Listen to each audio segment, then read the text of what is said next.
नमस्ते दोस्तों, एक और डरावनी कहानी के लिए आपका स्वागत है। आज रात मेरे पास एक ऐसी कहानी है जो आपको पुरानी किताब उठाने से पहले 2 बार सोचने पर मजबूर कर देगी। आराम से बैठ जाओ और आओ द कर्स्ड बुक की कहानी में डूब जाते हैं। सारा को हमेशा से पुरानी किताबों से प्यार था। उसे एक एंटीक शॉप के पीछे एक धूल भरी चमड़े की जिल्द वाली किताब मिली। दुकानदार ने उसे चेतावनी दी कि यह शापित है, लेकिन उसने इसे मार्केटिंग प्लॉय समझकर टाल दिया। उस रात जैसे ही सारा ने पढ़ना शुरू किया, उसे हवा में ठंडक महसूस हुई। शब्द ऐसे लग रहे थे जैसे पन्नों से रेंगते हुए उसके दिमाग में घुस रहे हों और प्राचीन मंत्र फुसफुसा रहे हों। उसने किताब बंद करने की कोशिश की, लेकिन उसके हाथ उसकी बात नहीं मान रहे थे।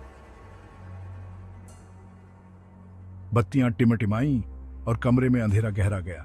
उसने अंधेरे से एक धीमी भयानक आवाज सुनी।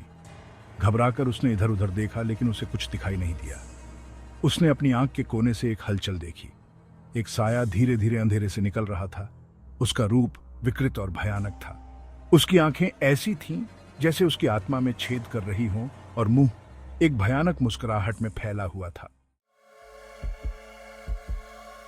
सारा ने चीखने की कोशिश की, लेकिन कोई आवाज नहीं निकली। वह साया करीब आ गया और वह उसकी सांसों को अपनी त्वचा पर महसूस कर सकती थी। खुद को बचाने के लिए उसने किताब को पूरे कमरे में फेंक दिया। वह साया गायब हो गया और बत्तियां वापस जल उठी। कांपते हुए उसने किताब उठाई और उसे एक दराज में बंद कर दिया और कसम खाई कि वह इसे फिर कभी नहीं खोलेगी। लेकिन उस रात उसे नींद नहीं आई। उसे फुसफुसाहटें सुनाई देती रहीं और परछाई दिखाई देती रहीं। जैसे ही वह सोने ही वाली थी कि उसने अपने कंधे पर एक ठंडा हाथ महसूस किया और अपने कान में एक जानी पहचानी गुर्राहट। किताब उसे फिर मिल गई थी। तो दोस्तों, ध्यान रखें कि आप अपने घर में क्या ला रहे हैं।